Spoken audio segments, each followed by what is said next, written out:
Okay ka lang? Oo. Chito, hindi ka ba nahihiya? Ako? Mahiya? Hindi. Ba't naman ako mahiya? Eh, makita ang may kasama ka na bading na katulad ko. Eh, kasi yung mga tao hindi naman nila alam na babae ako. Eh, paano nga pala kapag may nakakita sa'yo kasama ako tapos mga taga-opisina mo, hindi ba masisira yung reputasyon mo bilang isang pulis? Wala akong pakialam sa isipin o sabihin ng ibang tao. At alam mo, para sa akin, ang dalawang taong nag-iibigan, walang dapat ikahiya.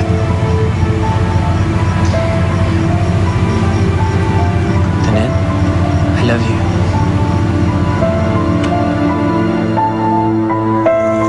Ay, umuulan! Okay ka lang? Halika, silong tayo! Tara. Dali!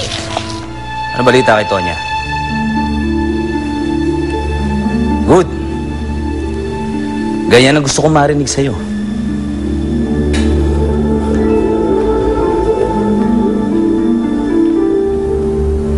Sige, Agustales. Balitaan mo na lang ako pag nasa iyo na yung babaeng yan. At siguraduhin mo na buhay siya na ihaharap mo sa akin. Dahil ako mismo ang papatay sa kanya. Katulad ng ginawa niya sa girlfriend ko. Are you okay? Okay lang, kaya lang, inaalala ko lang kasi yung makeup ko eh. Okay lang ba? Hindi ba natanggal? Okay lang, huwag ka mag-alala. Okay lang? Maganda ka Kasi pa rin. baka mamaya may makakilala sa akin eh kapag pagkatapos nitong ulan na to. Okay lang. Sigurado Okay ka? pa rin. Okay pa rin. Yung kilay ko, okay pa? Okay Sa pa rin. pilik mata, wala namang natatanggal? Wala, okay lang. Lipstick lahat, okay pa? Maganda ka pa rin. Alam mo, sa akin, ang importante sa akin, okay ka. At tingin ko, alam mo, panahon na para lumantad ka eh. Ano? Gusto mo akong lumabas? Malapit na, Mia. Malapit ko na mabigyan ng hustisya ang pagkamatay mo. At sisiguraduhin ko, pagsisisihan ng Tonya Estrella yan, na pinanganak pa siya. Gusto mo sumuko na ako? Eh, di ba nung huling beses kong ginawa yun, may gustong pumatay sa akin? Gusto ko lang sabihin sa'yo, wala kang dapat ikatakot. Dahil nandito ako, sisiguraduhin kong walang masamang mangyayari sa'yo hanggat nandito ako sa tabi mo.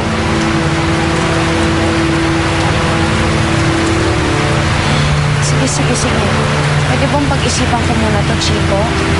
Kasi marami pa akong kailangan gawin. Kailangan ko muna magpaalam dito sa buhay ko ngayon, dito sa pagkatao ko ngayon. Masyadong maraming dapat alalahan. Alam ko, mahirap to para sa'yo. Pero kailangan na. At panahon na para malinis ang pangalan mo. Hindi lang para sa sarili mo. Hindi para sa akin.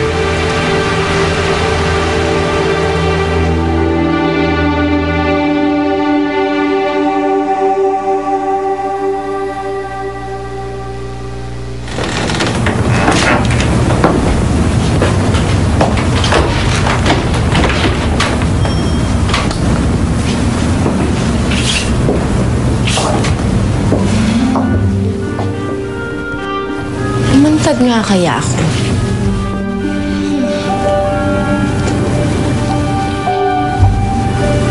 Ay, nasaan ba si Sir Kenneth? Bakit wala?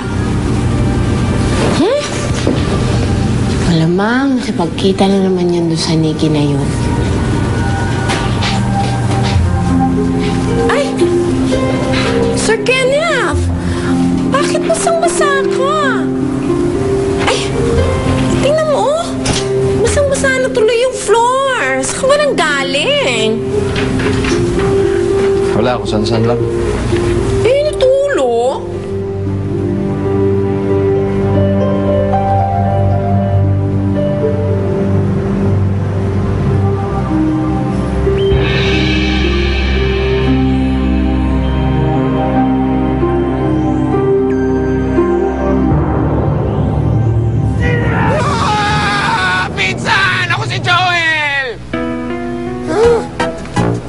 Tinakot mo naman. Akala ko sino. Ikaw lang pala.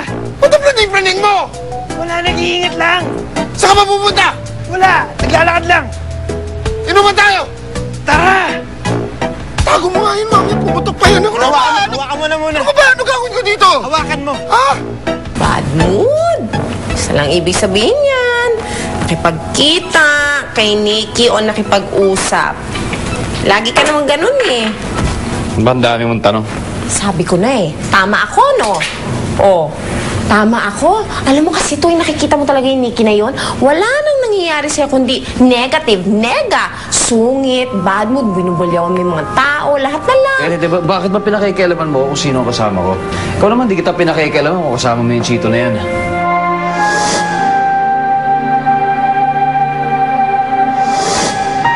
Eh, bakit nagagalit ka agad sa akin? Tsaka isa pa, bakit palagi mong inaaway si Chito? Eh, pinakikisamahan ka na nga nung tao. Ito ang problema mo. Gusto mo malaman ko ng problema ko sa kanya? Gusto mo? Nagsiselos ako. Okay?